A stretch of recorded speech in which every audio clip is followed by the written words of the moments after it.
करावी लागते की प्यार किया तो डरना क्या नावाखाली जो आज कार्यक्रम सादर केला तो खरंच सुंदर झाला.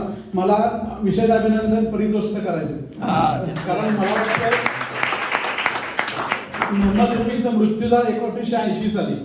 त्यानंतर किती वर्षांनी तुमचा जन्म झाला असेल बघायला गेलं, पण तरी सुद्धा ती मोहम्मद रफीची गाणी, विशेष करून जे मधुबन राधिकाच्या गाणं तुम्ही म्हणलं ते खरंच अभिनंदनास पात्र होतं. सगळ्याच कलाकारांनी समजून उमजून सगळ्यांनी गाणी म्हटली.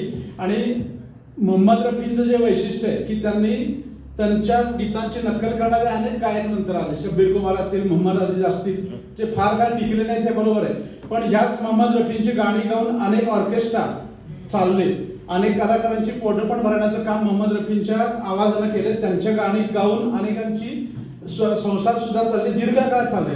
कारण प्रत्येक वेळी एखादं गाणं मोहम्मद रफीचं असायचंच ऑन डिमांड, प्रेक्षकांच्या मागण्यानं मोहम्मद रफीचं एखादं गाणं असायचंच. आणि जसं नेहमी एक कौतुक केलं जातं लता मंगेशकरांचं की ते त्यांचं जे गाणं होतं नेहरूंना सुद्धा रडवलं त्यांनी पंतप्रधानांना, ते गाणं ए मेरे वतन के लोगो. पण त्यापूर्वी 1948 साली पंतप्रधान हे जवाहरलाल नेहरू जे पहिले पंतप्रधान होते त्यांचे आवडते गायक मोहम्मद रफी होते. आणि 48 साली त्यांनी आपल्या निवासस्थानावर मोहम्मद रफींना बोलवलं होतं. एक गाणं गांधीजींवरचं गाणं त्यांनी गाऊन घेतलं होतं त्यांच्या घरी.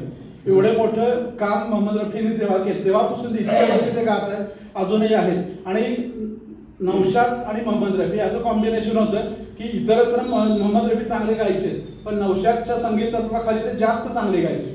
त्यांच्यातले जे खरे गुण आहेत नौशाद यांनी बाहेर काढले होते. आणि या सगळ्या लोकांनी आज नौशादांची काही गाणी, काही मोहम्मद रफींची गाणी, दोघांनी एकत्र केलेली गाणी अशी खूप चांगल्या प्रकारे सादर केली.